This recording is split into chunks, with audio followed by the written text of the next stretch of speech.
그 이유가 무엇일까 하면 하나님께서는 우리를 사랑하시기 때문에 그런 것입니다. 우리가 이 말씀을 이 추수감사절에 보면서 깨달아야 되는 것이 무엇이냐 하면 하나님께서 우리들에게 좋은 길을 보여주시고 그리고 그 길에 때로는 어려움도 있습니다. 그런데 그 좋은 길에 어려움을 보고 좋은 점이 있고 나쁜 점이 있는데 나쁜 점이 먼저 보여서 좋은 점을 놓쳤다면 그렇다면 그것은 우리의 어리석음인 것이고 그 어리석음으로 방향이 뒤틀렸을 때 하나님께서는 그 다음에 또 좋은 것과 나쁜 것을 보여주셔서 또 좋은 것을 선택하게 하십니다. 근데 만약에 거기서 또 뒤틀어졌다고 한다면 하나님께서 그 다음에 또 좋은 점과 나쁜 점을 또 보여주시면서 거기서 또 좋은 것을 보게 하십니다. 그리고 그렇게 하다 보면 하나님은 계속 우리와 함께 하시는 것입니다. 우리가 이 말씀을 추수감사절에 보는 이유는 이스라엘 백성들은 결국 광야로 들어갔습니다. 그러나 그들은 망한 게 아닙니다. 그들은 가나안에서 중단됐습니다. 그러나 그들은 끝난 게 아닙니다. 그들은 광야에서 하나님의 인도하심, 그리고 광야에서 하나님의 도우심, 그래서 또다시 가나안으로 갈 수 있는 다음번의 기회를 얻는 자리였습니다. 우리가 종종 추수감사 생각하면 감사 1차적으로는 감사할 게 뭔가 이걸 생각합니다. 감사할 게 뭔가, 감사할 게 뭔가를 생각하다 보면 좋은 게 뭐였는가를 생각합니다. 물론 그것을 찾을 수 있습니다. 아, 이건 좋았지, 저건 좋았지. 근데 그보다 더 나쁜 것들이 생각이 난다면 감사가 사라져버려요. 그리고 감사를 잃어버립니다. 그 감사를 잃어버린다는 것이 무엇을 의미하는지 못하고 돌고 그냥 거기서 끝이 난다면 그것은 지혜롭지 못한 것입니다. 감사를 잃어버렸다. 그것은 하나님을 따르지 않는다는 것이고 하나님을 의지하지 않는다는 것입니다. 그러나 하나님은 그 감사가 없는 상황에서도 또 감사할 것을 찾아보게 하시고 그 속에서도 또 소망을 얻게 하시고 그 속에서도 또 새로운 길을 보여주십니다. 그래서 그것을 뱅글뱅글 돌다가 어느 순간 이제 감사해야 되겠다. 이젠 좀 감사해봐야 되겠다 하고 감사를 하게 되면 그 뱅글뱅글 돌던 게 딱 멈추게 되는 거예요. 이제 감사를 해봐야 되겠다. 이게 감사한 거네. 이게 감사한 거네. 그리고 사실 그렇게 뱅글뱅글 돌면서 우리들이 연약했고 어리석었고 무지했던 그 모든 모습들의 하나님은 버리지 않으셨던 거예요. 함께하고 계셨던 것입니다. 오늘 우리가 이 신명기 말씀, 이 중요한 고비, 그들이 가나안에 들어가지 못하는 그 고비 속에서 우리들은 하나님이 그들과 함께 하셨음을 우리가 보게 됩니다. 그래서 오늘도 우리의 삶 속에서 감사의 의미를 기억하고 깨달을 수 있습니다. 오늘 말씀 속에서 그 내용을 우리가 보게 됩니다. 말씀의 시작은 40절, 41절 말씀입니다. 우리 같이 함께 읽어보겠습니다. 너희는 방향을 돌려 홍해 길을 따라 광야로 들어갈지니라 하시매 우리가 하나님께 범죄하였사오니 우리 하나님께서 우리에게 명령하신 대로 우리가 올라가서 싸우리이다 하고 너희가 각각 무기를 가지고 경솔히 산지로 올라가려 할 때에 여기서 정말 의미 있는 단어가 경솔히라는 것입니다. 그들은 경솔히 올라가고 안 내려가고 혹은 올라가고 안 올라가고가 중요한 게 아니라 그들은 경솔했습니다. 애초에 올라가라 할 때는 올라가지 못한다고 하고 모세와 아론을 죽이고 그리고 그들이 가려고 했던 것은 무엇입니까? 애굽이지 않았습니까? 근데 이제 하나님께서 나타나셔서 왜 너희가 그 산지에 못 올라갔느냐? 이제 너희가 애굽으로 가려고 한다면 애굽으로는 갈 수 없다. 이제 너희들은 광야로 들어가라. 이렇게 말씀하시니까 그 다음에 그럼 다시 올라가겠습니다 라고 하는 거예요. 가라고 할 때는 안 간다고 하더니 이제 가지 말라고 하니까 다시 가겠다고 하는 거예요. 그러니 가라고 하는데 안 가는 것도 불순종이고 그럼 가지 말라고 했는데 이제 다시 가겠다고 하는 것도 불순종이에요. 불순종이 계속 이어지고 있습니다. 왜 그럴까요? 왜 그게 불순종일까요? 가라고 할 때는 하나님이 함께 하신다고 하지 않았습니까? 그래서 여호수아와 갈렙이 하나님이 우리와 함께 하시니 그들이 우리의 밥이다라고 해서 하나님과 함께 하심으로 올라가자라고 하지 않았습니까? 근데 그들이 하나님이 함께 하심을 무시했습니다. 부정했습니다. 그리고 다시 그들이 원하는 길로 돌아가려고 했습니다. 그래서 하나님께서는 그래 그럼 너희들이 그것을 가지 않으려고 하니 너희들은 광야로 가라. 내가 거기서 너희와 함께 하겠다. 하나님은 이제 광야에서 그들을 데리고 가시려고 하는 거예요.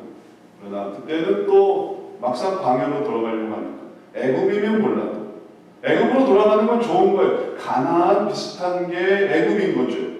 사실 애굽 비슷한 게 가나안이었던 거고, 그러나 광야는 이건 떨어지는 거니까 광야는 싫은 거예요. 애굽으로 가는 건 좋은 거였는데, 그래서 그들이 가나안의 차선으로 애굽을 선택했던 거죠.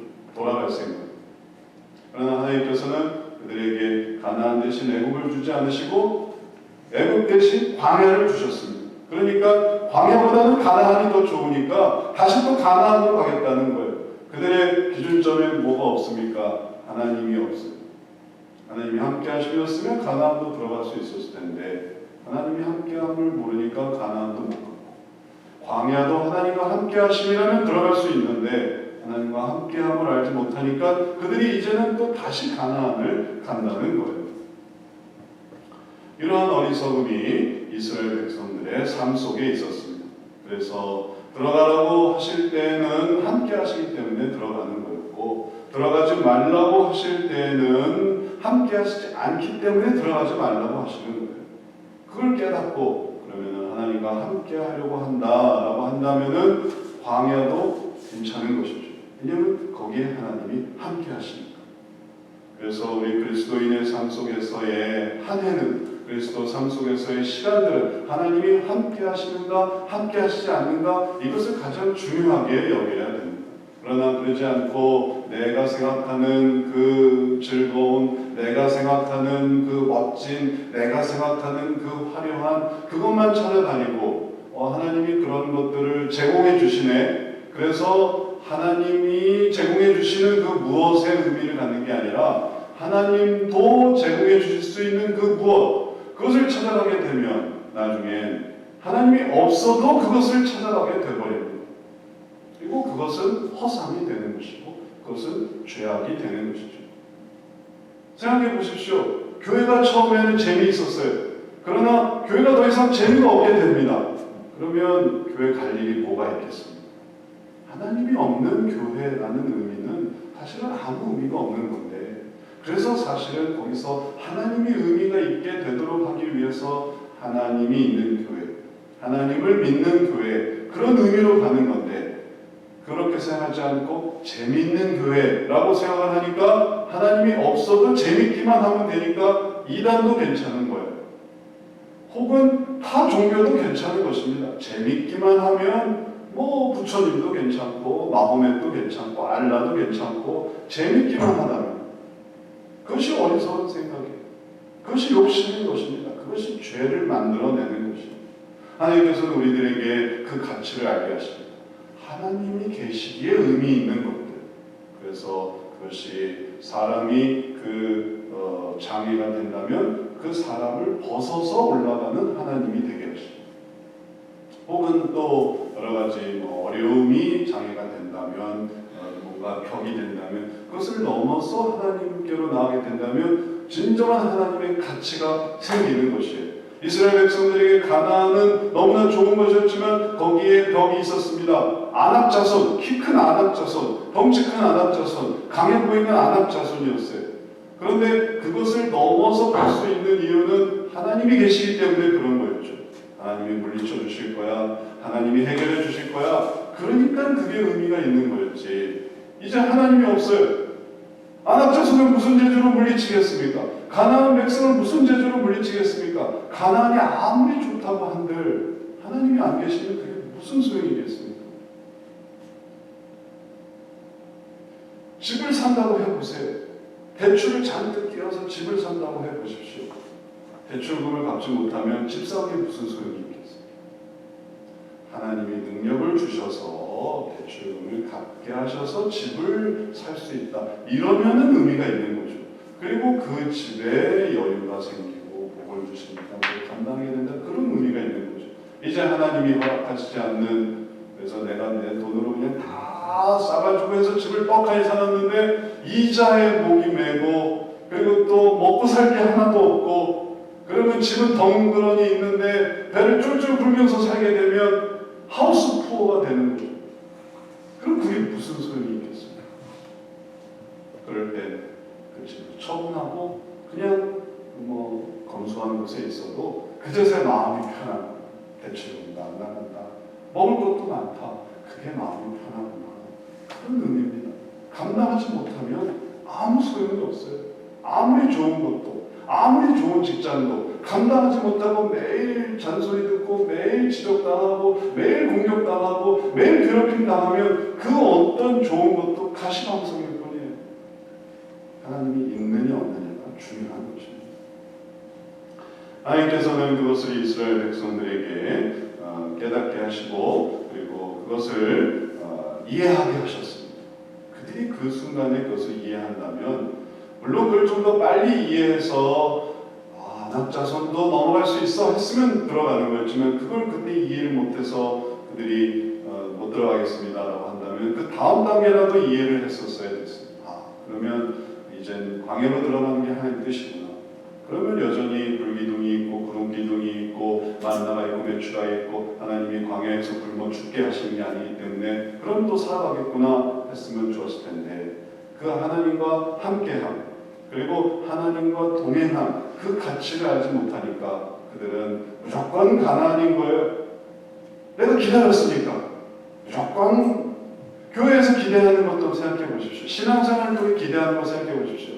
그래서 무조건 이번 달에, 이번 해에 집을 사야 되고, 무조건 연봉이 올라야 되고, 무조건 학교를 가야 되고, 무조건 내가 잘 살아야 되고. 제가 예전에 어떤 친구에게 전도를 했는데, 교회 다니면 공부 잘할 수 있니? 그렇게 물어보고, 아니 그거랑은 이거랑은 달라. 우리는 신앙에 대해서 얘기를 하는 거지 공부에 대해서 얘기하는 거 아니야. 내가 교회 다니면서 공부를 잘 못한다면 난 교회 다니지 않을 거야. 교회는 그냥 공부 잘하는 수단일 뿐인 거죠. 그런 사람들이 그 이상의 존재와 생명과 인생과 영생에 대한 그 가치가 하나님께 있는 겁니다. 근데 그 어리석은 그 정말 중학교 때 있었던 그 대화가 오늘날에도 이루어지고 있어요. 교회 다니면 잘 삽니까? 교회 다니면 건강해집니까? 교회 다니면 만사형통합니까? 그리고 이제 추수감사절에 내가 얻은 게 뭐지? 내가 건강했나? 내가 돈을 많이 벌었나? 혹은 내게 좋은 일이 많았나? 없어요. 그러면 감사할 제목이 없는 거예요. 나는 교회 다니면서 그런 것들이 풍성하게 되기를 바랬는데 이번에는 이래서 문제 저래서 문제. 그러면 감사가 사라지게 돼요.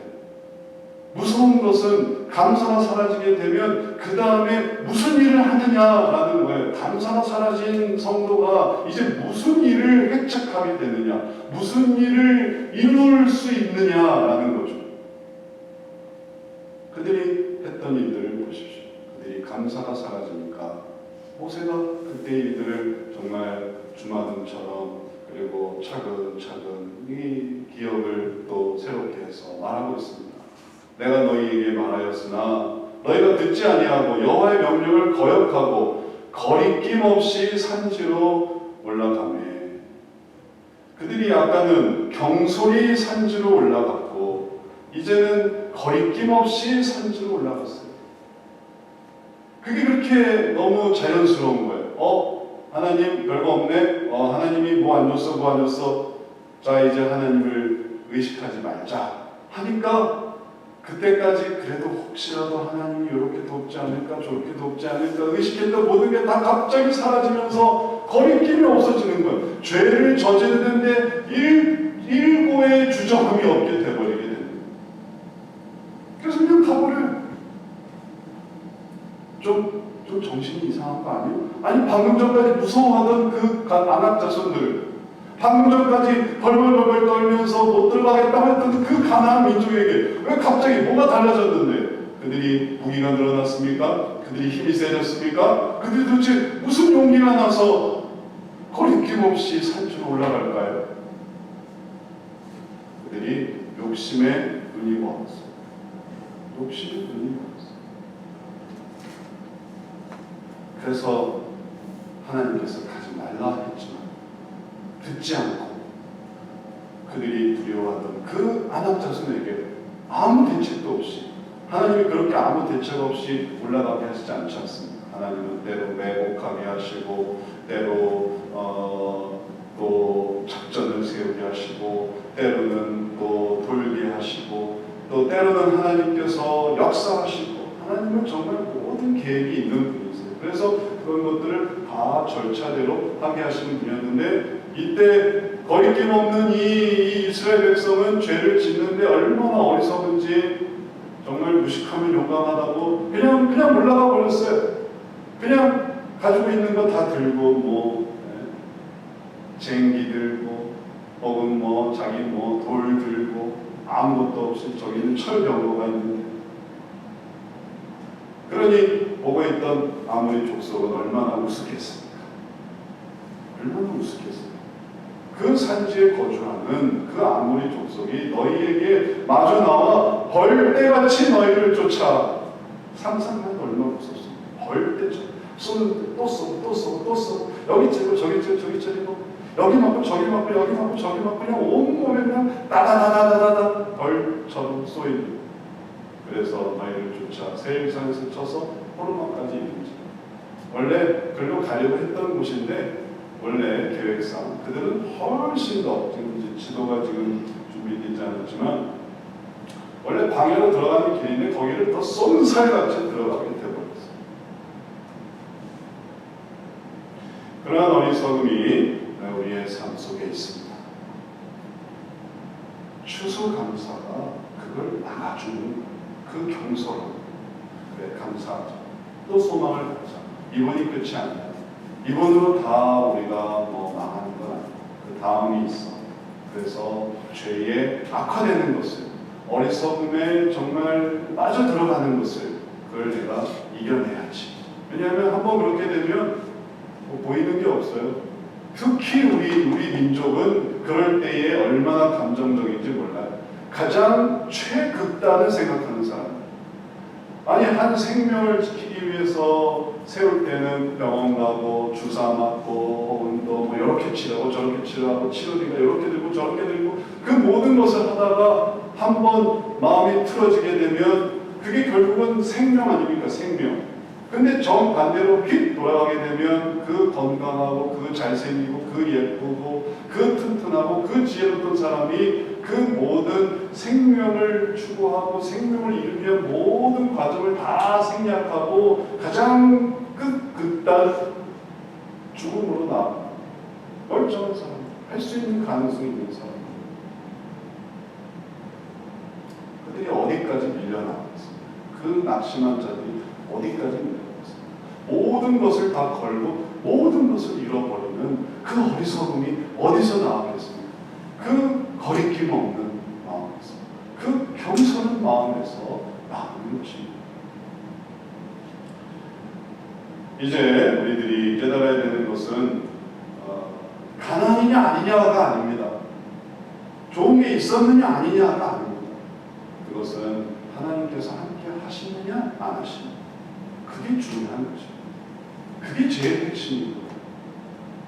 예를 들어 생각해 보십시오. 여기 신호등이 있습니다. 신호등이 어떤 때는 빨간불이고 어떤 때는 노란불이고 어떤 때는 녹색불이고, 이게 다 신호가 있어요. 어떤 때는 딱 파란불이 들어와요. 그럼 어떻게 해야 돼요? 파란불이면 어떻게 해야 돼요? 가야죠. 파란불이면 가야죠. 가라고 하니까 지금 가야 할 타이밍인 거예요. 그러면 가야 되는 거예요.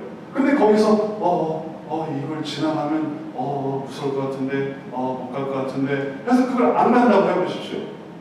가야 될 때 안 가면 어떻게 되겠어요? 기운 차리고 빵빵을 내고 왜 안 가냐고. 가야 할 때 안 가면 그것도 문제예요. 그 다음에 이제 그럼 가지 마세요. 가야 할 때 못 갔어요. 이래저래해서 두려워서 시동이 안 켜서 못 갔어요. 그래서 그 다음에 이제 빨간불이 켜졌어요. 자, 이제 가지 마세요. 맞은편에서 차가 옵니다. 옆에서 차가 옵니다. 이젠 가지 마세요. 그러면 상황을 다 알려주고 이제 조절해 주는 거 아닙니까? 교차로가 다 그런 거 아닙니까? 이쪽에서 가고 이쪽에서 가고 이 타이밍이 있지 않습니까? 그럼 이제 가지 말아야 될 때, 그럼 가지 말아야 되는 거죠. 근데 아까 가라고 할 때는 안 갔다가 또 빨간 불이 켜졌지만 그러나 아까 못 갔으니까 지금도 나는 가야지라고 해서 또 간다고 생각해 보십시오. 그러면서 사고가 나는 거예요. 간다는 원리죠. 다 보고 있는 거예요. 전체 환경을 보고 있는 거예요. 그래서 가야 할 때는 가지 말아야 할 때는 가지 않는 거예요. 그래서 그 지시와 그 지도와 그리고 그 인도 속에서 그 평안한 교통 생활이 유지됩니다. 하나님의 뜻도 이와 같습니다. 우리의 삶 속에 우리가 항상 승승장구하고 항상 넉넉하고 높아지고 그러면 좋을 것 같지만 인생이 그런 게 아니에요. 인생의 낙심이, 인생의 어떤 그런 떨어짐이, 인생에 잠시 쉬어가는 그런 타이밍이 어떤 좋은 것을 만들어낼지 우리는 알 수 없습니다. 아버지의 실직이 자녀들로 하여금 어떻게 각성시키는지, 또 어머니의 병환이 어떻게 그 가족들로 하여금 내가 그 부분을 보완하고 또 새롭게 할 수 있을까를 어떻게 하면 깨닫게 하는지 그건 또 알 수 없는 거예요. 자녀의 어떤 문제가 부모님으로 하여금 그 문제를 해결하기 위해서 더 신경을 쓰고 더 돌아보게 하는 그런 계기가 될지 그거는 우리는 알 수 없는 거예요. 그렇기 때문에 인생에서 때로는 실패하고 뜻대로 안 되고 어려운 일이 생기고 그게 항상 나쁜 일만은 아닙니다. 그 오명한 면이 있어요. 뿐만 아닙니다. 어렵고 힘들고 이걸 할 수 있을까 하는 것이 또 항상 안 좋기만 하는 것도 아니에요. 그걸 극복하게 되니까 있는 힘, 없는 힘 다 끄집어내다 보니까 힘이 생기는 거예요. 이게 되는구나. 이게 예전에 안 됐는데 이게 되네. 그만큼 성장하게 되고 발전하게 되고 아이들이 이 학년이 높아지는 것도 생각해 보시죠. 학년이 높아지고 싶지 않지만 학년이 높아지려고 하다 보면 자기도 그 학년에 준비가 되고 또 적응이 되고 그래서 점차 성인으로 준비되는 거죠. 날마다 유치원 생활하는 게 아니에요. 유치원에서 초등학교 올라오면 섭섭하긴 하죠. 초등학교에서 중학교 올라가면 섭섭하긴 하지만 그때가 좋았지. 하지만 그러나 그때를 고집하고 가야 할 때 가지 않으려고 하면 결코 어른이 될 수 없습니다. 성인이 될 수 없습니다. 우리도 마찬가지예요. 하나님이 감당하라고 하는 그 어려운 일들을 그래 오늘 한번 감당해보자. 그래 밤을 새보자. 그래 한번 최선을 다해보자. 달려보자. 노력해보자. 하나님이 함께 하시면 가능해. 그리고 가면 그러면 그것을 또 이룰 수 있습니다. 왜 하나님 날 이렇게 어렵게 하세요? 왜 내가 잠 못 자게 하세요? 왜 날 이렇게 불편하게 하세요? 난 집에 와서 쉬고 싶은데 나를 왜 이렇게 못 쉬게 하세요? 나를 왜 이렇게 머리 아프게 하세요? 왜 나를 이렇게 괴롭게 하세요? 그런 불평과 불만이 감사를 사라지게 만들지만 그러나 하나님에게 뜻이 있어 그리고 하나님의 뜻을 내가 잘 따라가야지 라고 한다면 그 시기도 잘 감당해 나갈 수 있습니다. 우리 오늘 김순자 권사님이 자리에 하셨는데 참 5월 달에 골절이 있는 이후로 이제 처음으로 이렇게 나오신 거예요. 5월 달 어버이 주일에 청소한다고 쓰러져가지고 지금 이제서 11월 15일 추수감사절에 이렇게 다시 나오시게 되는데 참 저도 기도하면서 무슨 뜻일까 고민 많이 했어요. 한번 넘어져서 골절 생겼죠. 그 다음에 또 넘어져서 두 번째 골절 생겼죠. 그 다음에 또 넘어져서 머리 찍었죠. 그래서 뇌 출혈인지 아닌지 걱정도 했죠. 근데 다 지나고 보니까 그것도 감사합니다. 왜냐하면 그래서 생긴 것들이 있거든요. 그래서 얻게 된 것들이 있거든요. 이루다 말할 수 없지만 우리의 인생 속에 우리들이 감사할 제목이 있습니다. 그 감사는 하나님의 지시와 함께 하심을 믿고 따를 때에 그제서야 보여집니다. 그러나 그것을 보지 못하면 그러면 감사할 수 없습니다. 그러면 순종하지 않는 것입니다. 그러면 왜 그렇게 순종하지 않았을까요? 하나님의 뜻에 대해서 순종하기 싫은 그런 미움의 마음, 그런 싫어하는 마음, 그 거부하는 마음, 그 거부하는 마음이 있을 때에 하나님의 뜻은 무의미해집니다. 그러나 하나님께서 우리들에게 감사로 나아가게 하심을 기억하고 그리고 그 깨달음을 얻는다면 지금까지의 모든 경험은 놀라운 축복이 됩니다. 그리고 그 속에서 하나님의 그 깊으신 뜻을 알 수 있어요. 하나님은 왜 가지 않게 하셨을까요? 왜 올라가지 말게 하셨을까요? 하나님께서 말씀하신 것을 다시 한번 자세히 주목해서 살펴봅니다. 42절 함께 읽어보도록 하겠습니다. 여호와께서 내게 이르시되 너는 그들에게 이르기를 너희는 올라가지 말라 싸우지도 말라 내가 너희 중에 있지 아니하니 너희가 대적에게 패할까 하노라 하시기로. 그들은 가나안만 생각했죠. 하나님께 순종할 생각은 하지 못했습니다. 근데 그게 의미하는 바가 뭘까요? 그들은 날마다 질 거라는 거예요. 하나님께 순종하지 않으니까. 지금 올라가는 게 문제가 아닙니다. 가나안에 그냥 들어가는 게 문제가 아니에요. 가나안에서 살아야 되지 않습니까? 항상 이겨야만 거기서 살아갈 수가 있는 거예요.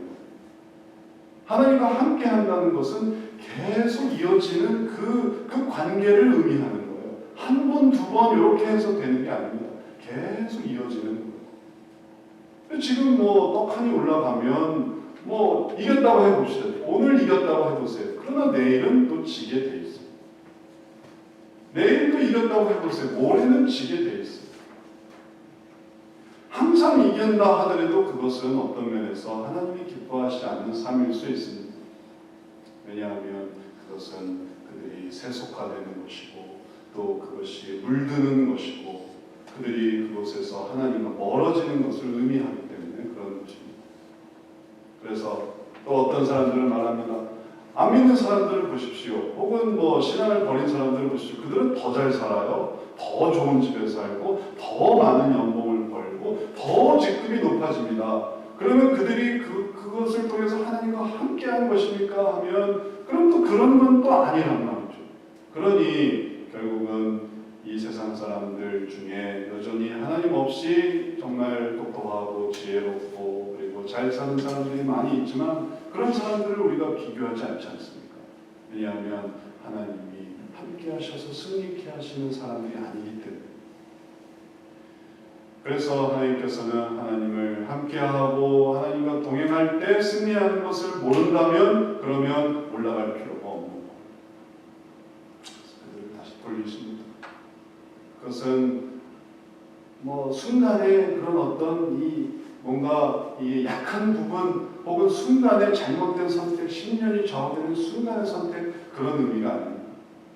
유지될 수 없기 때문에 그들이 대적을 이길 수 없기 때문에 그 대적을 이기는 힘은 하나님과 함께하고 우리는 하나님의 백성이고 그래서 하나님 나라의 자부심이 있고 그래서 하나님과 함께하는 사람들이다라는 그 의식이 있을 때만 그들이 행하는 모든 우상 숭배와 그들이 행하는 모든 비가 오게 하고 또 추수가 많이 있게 하며 자기들의 그 부국 강명과 만사형통을 위해서 하게 하는 그 모든 악한 일들을 거부할 수 있게 만드는 거예요. 우리는 하나님의 사람들입니다. 아니라면 결국은 받아들이게 됩니다. 저 사람들이 비를 내리게 하기 위해서 사람을 바쳐 저 사람들이 부강하기 위해서 또 외부를 침략해 또 사람들을 괴롭혀 우리도 그렇게 해보자. 그렇게 돼버리는 거예요. 그러면 결국 하나님이 미워하시는 백성이 되고 그것은 결국 심판으로 나아가게 되는 것입니다. 대적에게 패하는 것 하나님 없이 하나님 뜻과 상관없이 하나님과 함께하는 것 없이 그렇기 때문에 그들을 올라가지 않도록 하게 하시는 한두 번의 전투 승리의 의미가 이제 그들을 하나님께서는 광야로 인도하십니다. 그리고 광야로 인도할 때 광야는 어떤 곳입니까? 그들이 가나안 앞에서 돌이켰어요. 저도 예전에 이런 장면을 보면서 너무 얼마나 안타까울까, 얼마나 괴로울까. 그 적각불이 흐르고 포도송이가 얼음팔 뿐만한 그곳을 돌이켜서 다시 광야로 들어가야 되네. 얼마나 괴로울까. 그러나 들어가서 죄인이 되는 것보다 나아요. 타협하고 받아들여서 정말 이 세상의 그 악함에 빠져서 그곳에서 잘한다 얘기 듣고 그곳에서 물들어 사는 것보다 난 광야가 더 좋아. 난 광야로 가라는 광야로 갈라. 왜? 하나님과 동행하는 거야.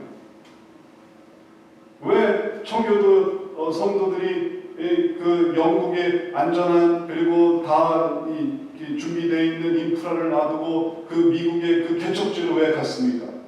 그들이 병마와 씨름하고 또 인디언과 씨름하며 왜 그렇게 고통스러워했습니까? 그것이 하나님과 함께하는 곳이기 때문에 그래요. 그래서 거기서 그들이 추수감사를 드렸던 곳입니다. 잘 먹고 잘 살아서가 아니고. 이제 말씀을 마치겠습니다. 우리가 오늘 추수감사절을 보내면서 깨달아야 하는 것이 바로 이것입니다. 하나님과 동행하는 은혜. 그걸 모른다면 진정한 감사를 모르는 것. 그러나 그것을 깨닫는다면 진정한 감사를 아는 것입니다. 주님과 함께라면 초가상관도 감사하고 주님과 함께라면 이 모든 상황들 속에서 기뻐할 수 있구나. 주님과 함께하지 않았다면 그러면은 틀림없이 패했을 거야. 주님과 인도하심을 잘 따라갈 때 이곳에서 이루어질 놀라운 동행이 있습니다. 앞으로 이루실 하나님의 크신 은혜가 있습니다. 이 은혜를 기억하며 또 신명기의 말씀 속에서 더욱 하나님을 의지하고 또 추수감사절을 통해 하나님께 다시 한번 감사합니다. 또 주어진 삶 속에서 하나님과 함께하여 이길 수 있는 하나님과 함께하여 세상을 이겨나가는 거룩한 하나님의 백성 되시기를 주의 이름으로 축원합니다. 기도하겠습니다.